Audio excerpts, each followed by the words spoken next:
multiplayer experience, the storyline is pretty much back from 1959 when the Civil War is just breaking out. So you get to play as a splicer who is engaged in this war. Give us a little bit of a background on the relationship with the scientist there that's kind of experimenting on them. So Sinclair, which is that scientist, he is the character who provides you with the package that has the various plasmids and weapons in it that you can use to equip your character.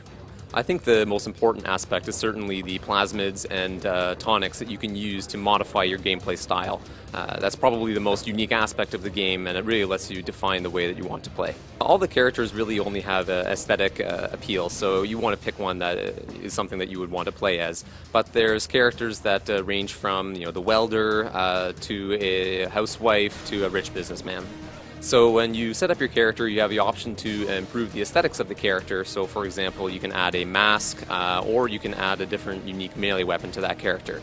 However, the more gameplay effective elements are the loadouts. So from here you can choose 2 weapons as well as 2 plasmids and 3 tonics to further modify your playstyle.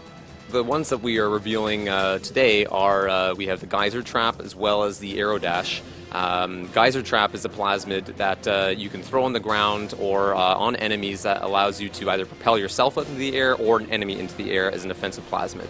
Arrow Dash is another one that can be used. It's kind of the same idea where it's both offensive and defensive. You can use it to escape. It kind of propels yourself forward, but also if you happen to collide with an enemy, it stuns them. The Houdini plasmid is a new plasmid which is essentially similar to the Houdini splicers from the original Bioshock 1.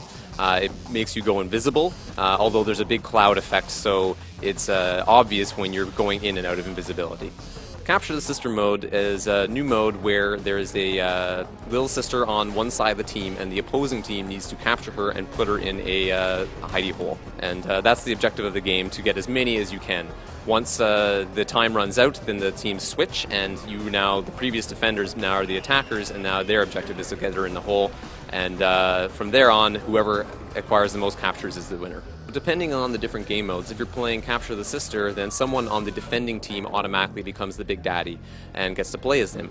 In the other modes, it's a pickup. So throughout the level, you'll see a Big Daddy suit, and then if whoever gets to that first, they can optionally choose to become the Big Daddy by pressing a context action. We're revisiting a lot of the maps from the original game. So for example, Kashmir Restaurant or Home for the Poor. These are maps that have been re-envisioned for multiplayer and redesigned so that they are a good experience for multiplayer. Generally widened, a little larger, and you'll see they're a little more pristine. They have been rebuilt from the ground up for this experience. When you win a match, or for example, when you kill other players or perform certain actions, you gain Atom. Atom is the resource that allows you to gain other tonics or plasmids or weapons or weapon upgrades to further enhance your character. So at the end of each match, you also gain a Atom bonus for playing in that match and performing well. Photography we call research, and this can be used to research corpses from players that you have killed or Big Daddies that you have killed. When you research a player, you gain a damage bonus upon him, and then that damage bonus lasts until they kill you. Now, they can also research your corpse and get a damage bonus on you, so you may want to target one of those players who has a damage bonus and take him out.